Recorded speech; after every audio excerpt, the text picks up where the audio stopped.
hutan merupakan salah satu penyebab kerusakan hutan paling besar dan bersifat sangat merugikan. Perbaikan kerusakan hutan akibat kebakaran memerlukan waktu yang sangat panjang dan lama, terlebih untuk mengembalikannya menjadi hutan yang kembali asri. Kerugian yang ditimbulkan pun sangat besar, tak hanya materi, namun kerusakan lingkungan dan menurunnya kualitas kesehatan masyarakat pun menjadi sorotan tajam akibat kebakaran hutan. Selain memadamkan titik api, pemerintah serta masyarakat harus mewaspadai bahaya lain yang timbul akibat asap pekat yang menyelimuti dan juga mengganggu jarak pandang. Data sebaran titik panas di Sumatera dan Kalimantan hingga Selasa 6 Oktober 2015 lalu menemukan 502 titik panas di Sumatera dengan 466 titik terletak di Sumatera Selatan. Selain itu, ada 17 titik panas di Jambi, 8 di Lampung, 6 di Sumatera Barat, 3 di Bangka Belitung, dan 2 di Riau. Sedangkan di Kalimantan tercatat 700 lebih titik panas.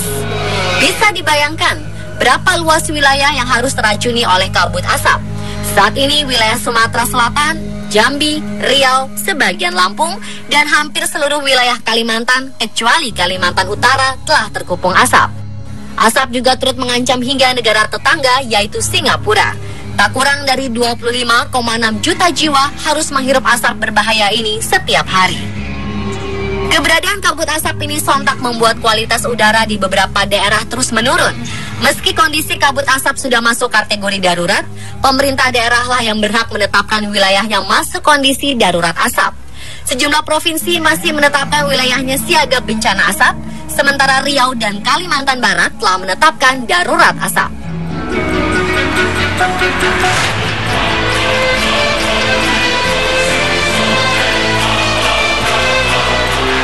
Saat ini kebakaran hutan di Indonesia diyakini akan mencatat rekor sebagai yang terparah dalam sejarahnya. Penyebabnya adalah fenomena El Nino yang membuat kondisi cuaca mengering dan memperpanjang kemarau. Pada kenyataannya adalah setiap tahun Indonesia dilanda kebakaran hutan dan kabut asap. Akan tetapi, 2015 ini, polusi udara yang disebabkan kebakaran hutan di Sumatera dan Kalimantan bisa mencatat rekor baru. Badan Antariksa Amerika Serikat NASA bahkan memperingatkan bahwa musim kemarau yang panjang akan mempersulit upaya pemadaman. Ilmuwan NASA meyakini situasi tahun ini serupa dengan tahun 1997 yang tercatat sebagai bencana kabut asap paling parah dalam sejarah. Jika perkiraan cuaca memprediksi kemarau panjang bertahan, ini akan membuat kabut asap 2015 termasuk yang paling parah dalam sejarah. Kepada FVP, peneliti Center for International Forestry Research C4, Heri Purnomo, mengamini perkiraan NASA, yakni dampak kebakaran hutan tahun ini akan sama seperti 1997 dalam hal kerugian finansial.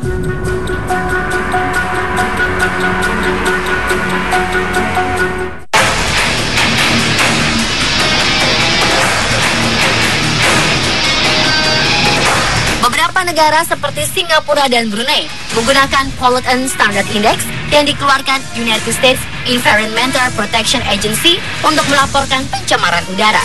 Indonesia menggunakan istilah Indeks Standar Pencemaran Udara dengan pembagian sebagai berikut.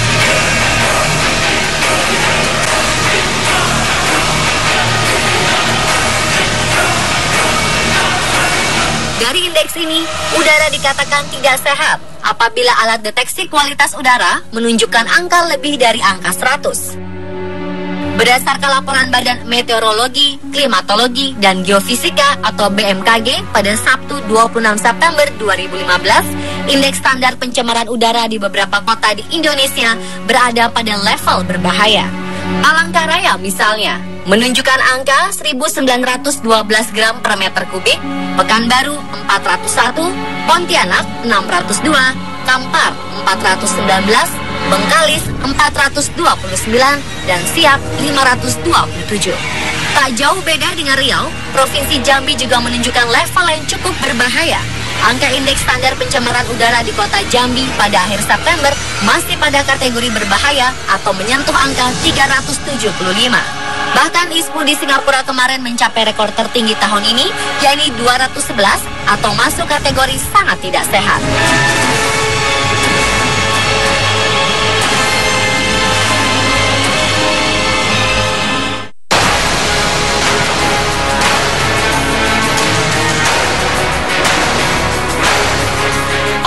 Lingkungan dari Universitas Riau, Tengku Ariful Amri mengatakan, asap kebakaran lahan ini 1000 kali lebih berbahaya dibandingkan asap rokok.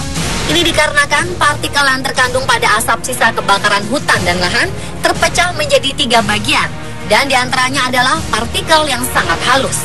Partikel ini sangat mudah terbawa angin dan menyebabkan meluasnya pencemaran akibat dari kebakaran tersebut. Partikel halus ini juga dapat mencemari perairan, baik di sungai maupun pada sumber air yang menjadi konsumsi masyarakat. Udara dan air yang telah tercemar secara langsung akan mampu mengotori paru-paru serta menghambat saluran pernafasan dan peredaran darah manusia pengonsumsinya. Menurut beliau, air hujan yang tercemar oleh partikel asap ini juga berbahaya jika dikonsumsi secara langsung oleh manusia, mengingat kandungan zat asam yang sangat tinggi dan dapat memicu kanker pada tubuh manusia. Asap kebakaran hutan mengandung berbagai zat kimia dalam jumlah besar, yaitu partikel halus itu sendiri dan gas. Yang dominan adalah gas karbon monoksida atau CO, sulfur dioksida atau SO2, nitrogen dioksida atau NO2, dan ozon atau O3. Partikel halus merupakan campuran karbon organik, komponen karbon, serta sejumlah kecil zat anorganik. Partikel halus berbahaya adalah berukuran 10 mikrogram ke bawah. Organisasi Kesehatan Dunia atau WHO menyebutkan partikel halus berukuran 10 mikrogram atau lebih kecil berbahaya karena bisa masuk ke saluran pernafasan bawah dan menempel di paru-paru. Sementara itu, NO2 merupakan gas beracun yang mengganggu fungsi paru, terutama pada penderita asma. Paparan dalam waktu lama menyebabkan bronkitis pada orang sehat, serta gangguan perkembangan fungsi paru pada anak-anak. Sedangkan sulfur dioksida juga mengganggu paru-paru dan pernapasan. Karbon monoksida merupakan gas tak berbau, tak berwarna, dan tak berasa, yang bersifat mengikat oksigen sehingga mengganggu distribusi oksigen dalam jaringan tubuh. Penelitian kepada para pemadam kebakaran hutan menunjukkan paparan karbon monoksida menyebabkan nyeri pada dada dan aritmia atau ketidakteraturan detak jantung. Paparan CO selama 3 hingga 4 jam pada konsentrasi 35 ppm bisa menimbulkan sakit kepala, disorientasi, dan keletihan pada manusia. Sementara itu, gas O3 atau ozon bisa mengganggu fungsi paru, pembengkakan paru, dan keletihan. 5 penyakit yang diakibatkan oleh asap adalah infeksi saluran pernafasan atau ISPA, asma, penyakit paru obstruktif kronik, penyakit jantung, dan iritasi.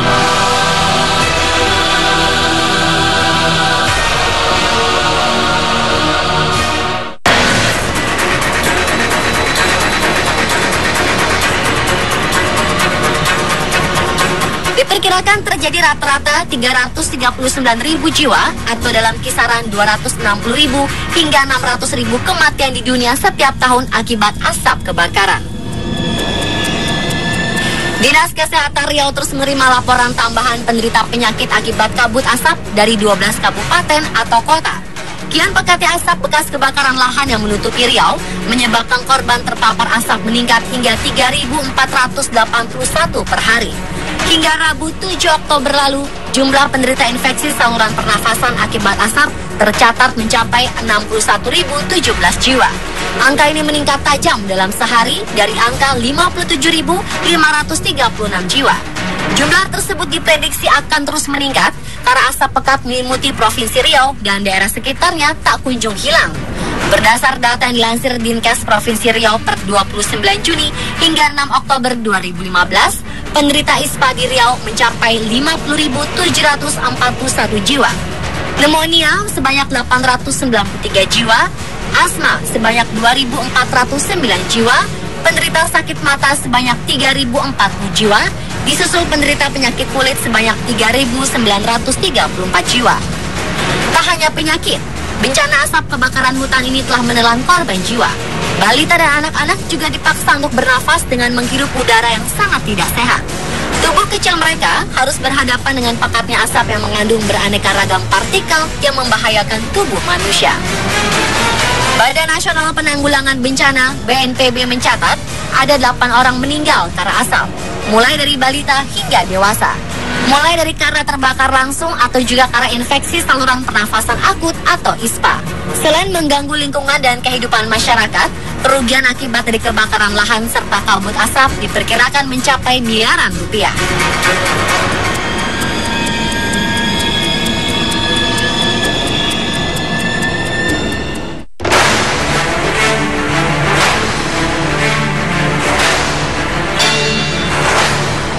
Bagi kita yang tinggal di lingkungan berasap, tentu harus memperhatikan beberapa hal untuk meminimalisir dampak kesehatan yang mungkin terjadi.